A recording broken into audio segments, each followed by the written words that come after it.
we are thrilled to be here. We are thrilled to be here. We're thrilled that a lot of us took airplanes and automobiles and trains and walked and took taxis to be here. And as Rudi and I were preparing today, my mother kept on coming to my mind. So many of you know that my mother died of alcoholism, but she's the first person that looked at me like if I was resilience. And I actually remember the feeling. I remember the feeling of being looked at. She never told me anything.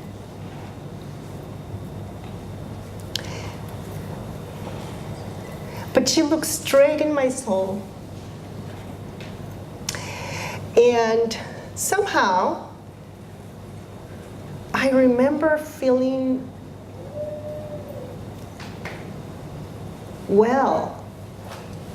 I remember feeling playful. And that's the feeling that has carried me through my life. And then, time goes by, whatever. And then one day, my mom and I get into a huge fight. I was 13. And I left the house, and I remember being very upset, and I crossed the street. And so when I was about to cross the street, I was very angry and very upset and very frightened because she was drinking a lot. And then I crossed the street, and on the other side, I noticed I was fine. And I remember noticing that and going like, whoa, what happened? And I remember looking at a tree and how the sun was hitting the tree. Then time goes by, time goes by, time goes by, and then one day I'm getting a divorce and I'm feeling like crap, and I go to a training. And in that training, Roger Mills said something like, there is a place in every person that cannot be touched. And I remember that to be the truth. And I just want to take a moment away from our topic, and I just want to thank Judy, and I want to thank Linda, because most of you have been blessed with this new wave of renaissance of the principles. But there has been people working tirelessly for the past 30 years in a very ordinary way with the greatest commitment of helping others. And Judy and Linda are some of those people. So thank you for all your hard work and your commitment.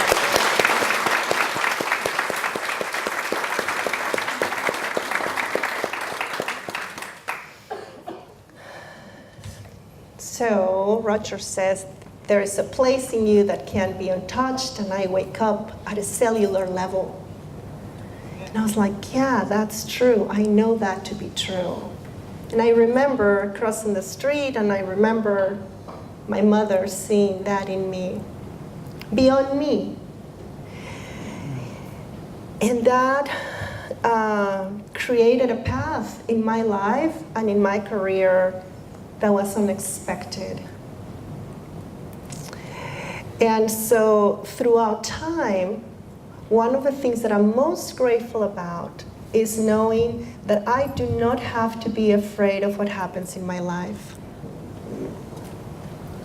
Some things have happened in my life that are a little scary and that are a little intense, that people would call traumatic. And in spite of that,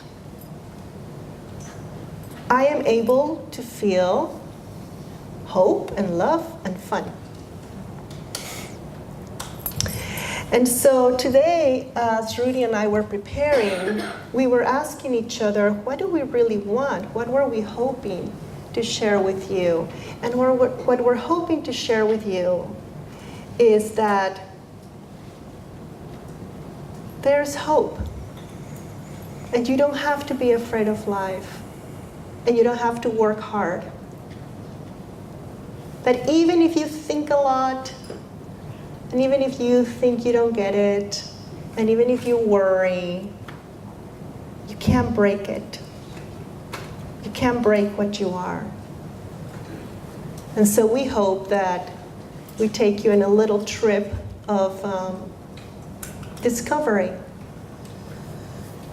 Thank you. So, Gabrielle, when you were talking about Dr. Roger Mills, he was my first teacher too. And myself and my previous partner Jenny had started filming for 3principlesmovies.com website, and we were very, very fortunate to interview Dr. Roger Mills. And we filmed him a couple of months before he also passed away. And I remember his daughter Amy was in the room, and he was kind of watching what he was saying a bit, but he looked pretty ill. And one of the things he said was that whether I live or die, I look forward to the next exploration of my consciousness. And he meant it. That's resilience. And also the first time I came across the principles in 2004, he showed a video of jail inmates. And to see these guys, big beefed up tattoos, fierce looking guys, melt and become like big teddy bears was really touching. It hit me in my heart and it didn't leave me. And I later had the absolute fortune to go into the jails in America, and Gabriela was instrumental. I remember Gabriela took us to see juvenile detention, which is for the younger age group who aren't old enough to go into prison. And the girls walked in with their heads down, and they were kind of looking dejected, kind of no confidence. And these were like my nieces and nephews. They were really young, and my heart went out to them. And what I loved about what Gabriela did is she didn't really talk about the 3 principles. She was just interested in them. And she loved them. And the resonance of love coming from Gabriela kicked off the burners in their own heart. And Linda Amos knows this. Linda's worked with enormous populations as well. They left high, I'm going to finish my GHDs, I'm going to become an artist, I'm going to do this. They were full of hope again. Because hope's a natural implication of being in touch with your spiritual nature. And resilience is our spiritual nature. It's built into us.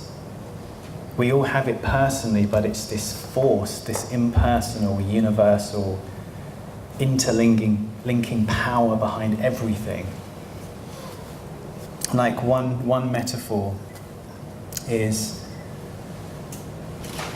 I don't know if you guys have seen my animation on the psychological immune system on innate evolution, but I've got in there that when the bomb dropped in Hiroshima, experts said it would be about a century before anything would grow.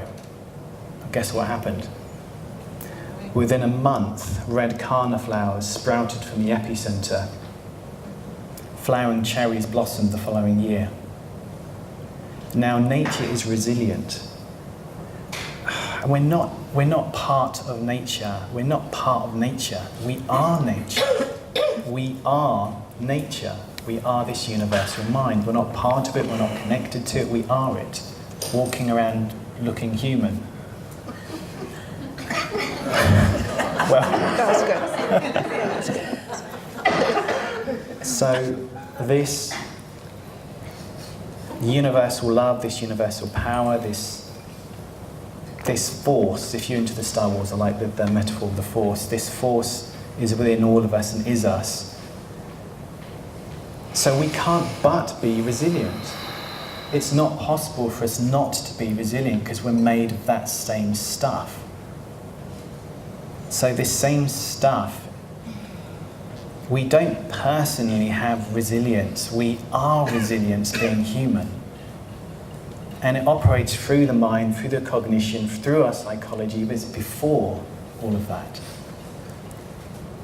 And I know that, again, having the pleasure of filming the movie site, I filmed people with all manner of labels: schizophrenia, depression, anxiety, PTSD. I've filmed probably about 100 people from all over the world, and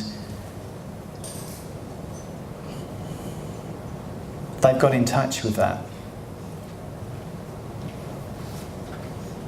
And they stopped surviving life and they started living. And so, Gabriela, you said something that you wanted people to realise, was that we don't have to be afraid of life. What's the worst thing that can ever happen to you is that you just have some scary thinking.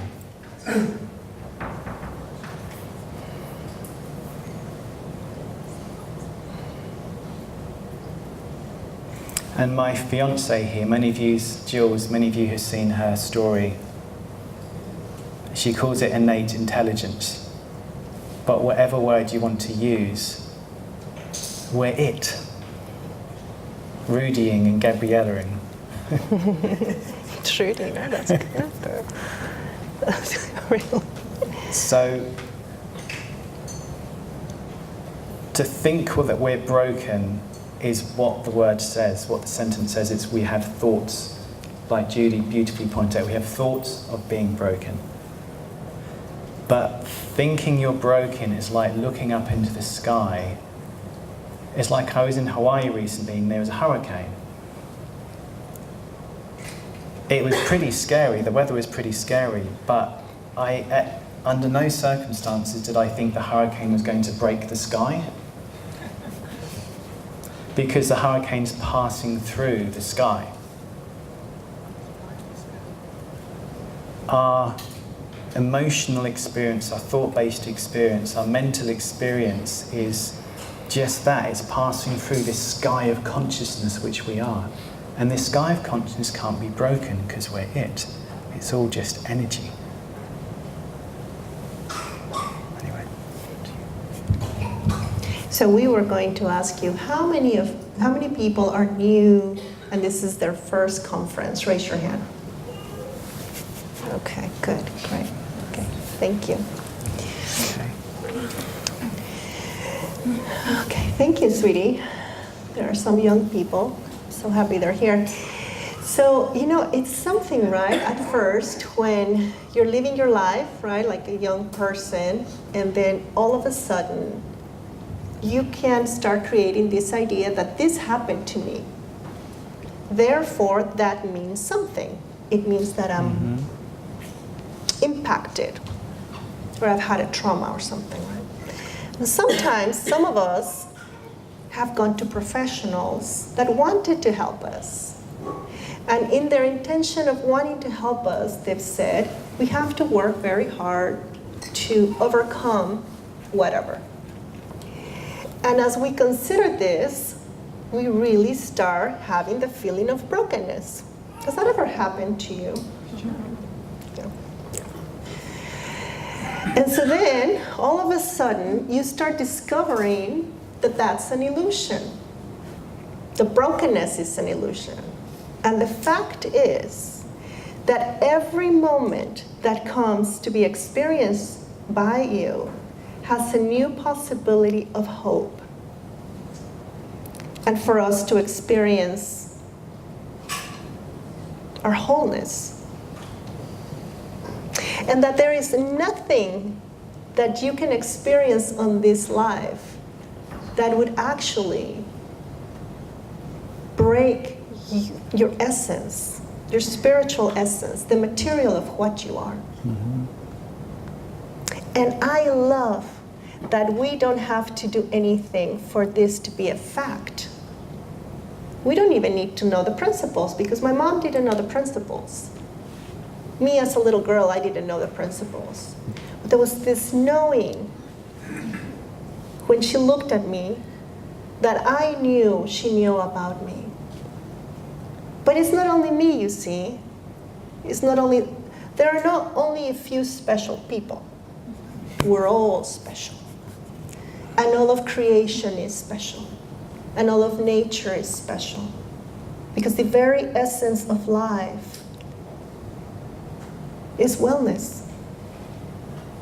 And so I love, Judy, that you were talking about neuroscience, because I'm reading this book that's called The Brain That Changes Itself. Isn't it amazing? It's a great book.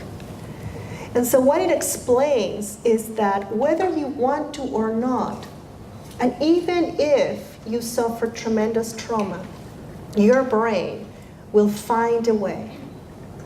It will find a way to create new neural paths. Like you can have a pretty big stroke, right? But your brain has the capacity to create new neural paths. And you don't have to do anything. You don't have to know about it, you don't have to tap into it, you don't have to practice, you don't have to get it, you don't have to read books about it. This is just how it works.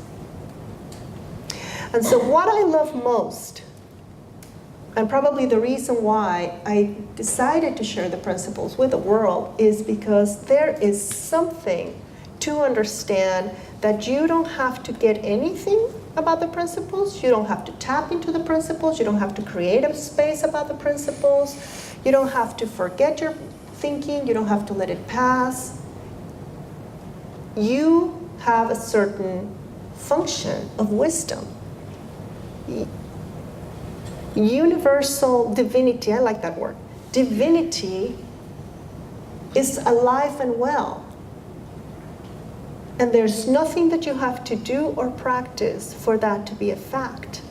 And so, we can have profound insights, even when you're very upset.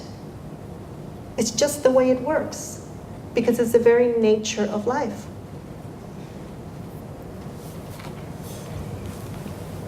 Thank you. You're welcome.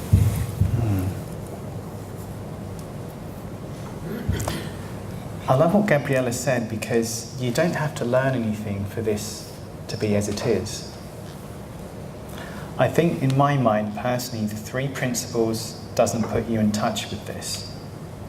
It gets the stuff out the way for you to naturally be in touch with this. A personal example of that is, and I won't go on because it's just a story from the past now. I remember as a child being so terrified I couldn't scream, like I was frozen in fear. My mum had severe mental health issues and depression. My dad was aggressive. It was quite a poisonous upbringing to be, and it was quite a dark time when I was growing up. But then spontaneously, out of the blue, when I was 20, there was just an experience that happened that realised that this essence, this force, this impersonal, this universal nature is love. And at the time I was a devout atheist. My religion was that there is no religion, there is no God, there's nothing spiritual. Only to be proved wrong. And it's amazing how life can continually prove that you're a fool. I get more and more foolish as I grow older.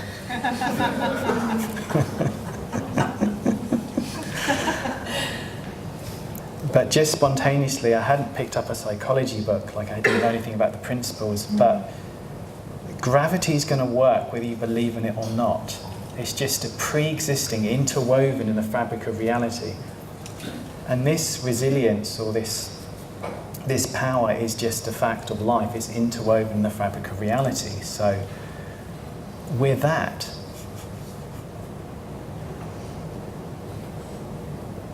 And I remember after the experience, I heard somebody crying, and then I realised it was me. And I don't think I'd cried I was 20, so I probably hadn't cried since I was a kid, because I was too strong to cry.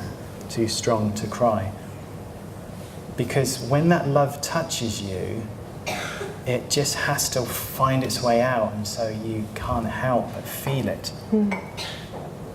And so I like to say another word for resilience is love. And as that love starts to clean away your self-identity, there's just what is, and what is love. And I remember a number of years ago I went through a particularly traumatic time through my divorce. And the most beautiful thing about resilience is it's there regardless of how you're feeling.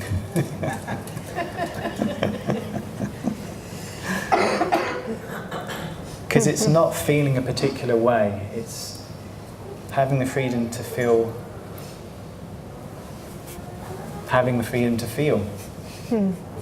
Full stop.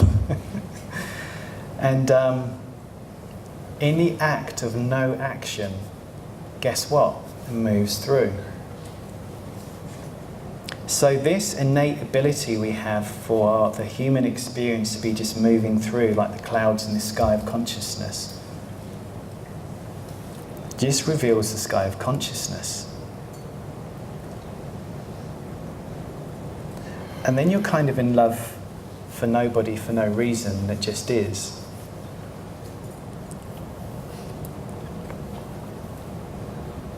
And I guess what I know for sure is that that beautiful, majestic, formless, boundless potential within all of us, and it is us.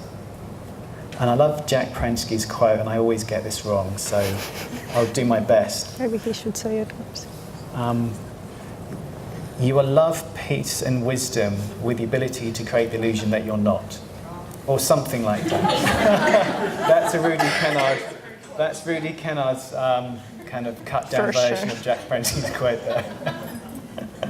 Lucy had it tattooed on herself so she doesn't forget it. Oh, it's beautiful. So, whether you think you're resilient or not, you still are. Because this is before human thought.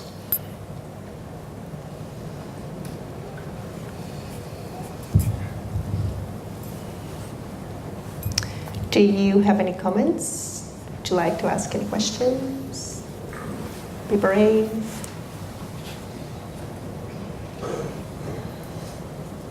Well, then we should talk about love.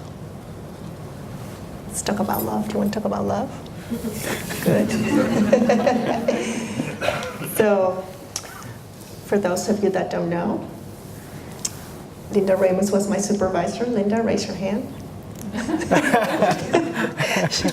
For a long time.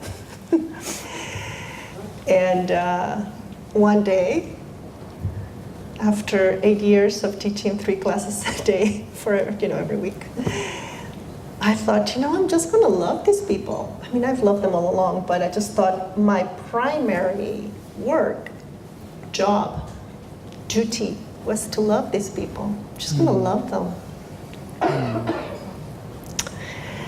And kids have this saying that we don't care what you know until we know that you care. Oh, nice. Nice. Can you say that again? Yes. So the kids that I used to work, they said, we don't care what you know until we know that you care. So I just went, and every class I was like, I'm just going to love them, and I'm just going to play peekaboo with the divine. Yeah? Can you see that even if somebody's acting out in this moment, there's still the divine, and there's still resilience at work, right? Right? Even if they're in addiction, right? Even if they don't agree with you, even if they're a Republican or a Democrat, even if they voted for Trump.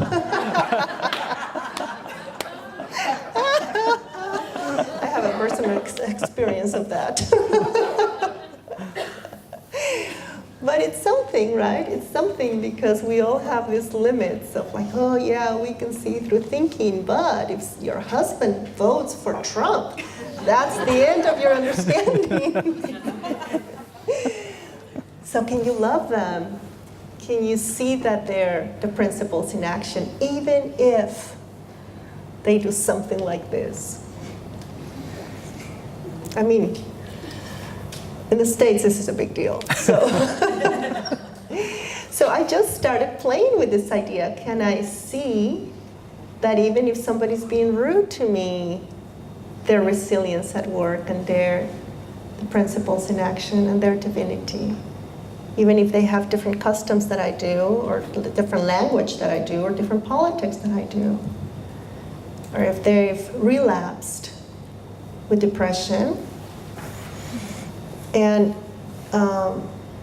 most of the time, it shows up. Most of the time, you can see, right? You can just,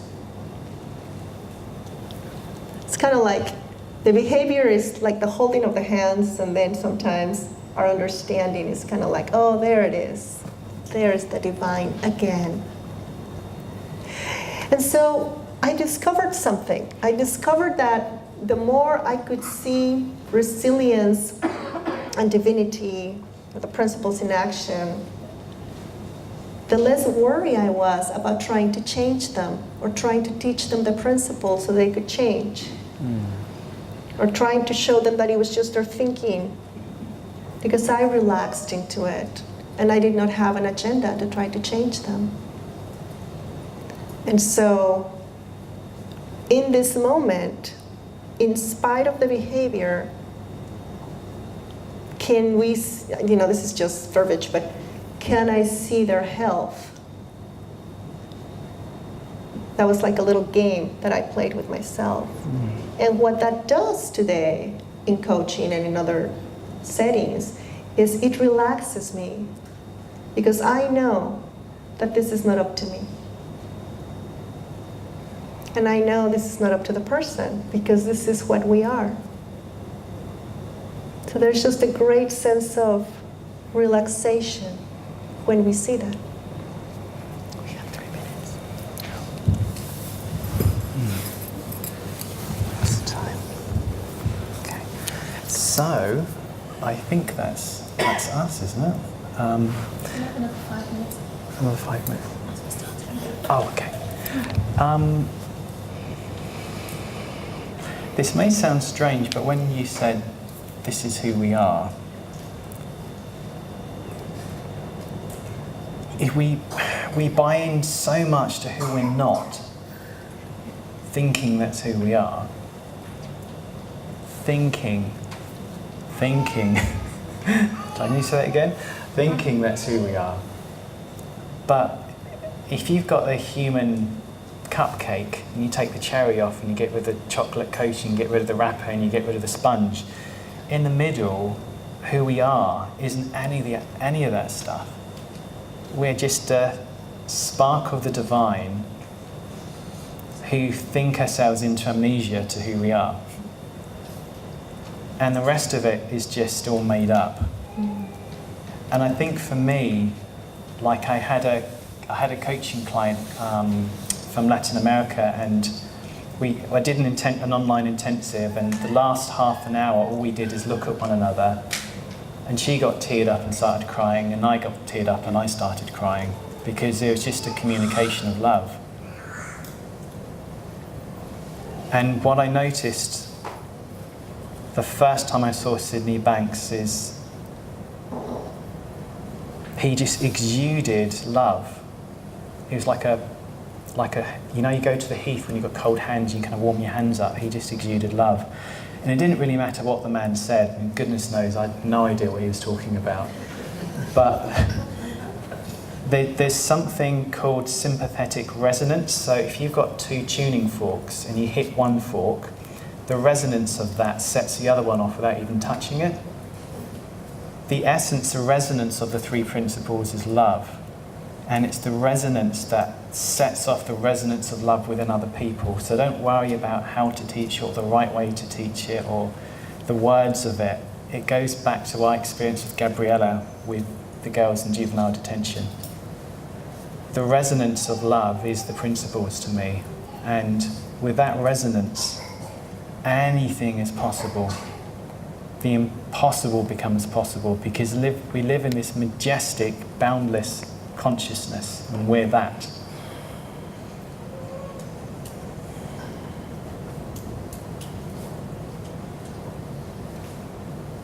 And I feel so much love for you now, I feel like crying.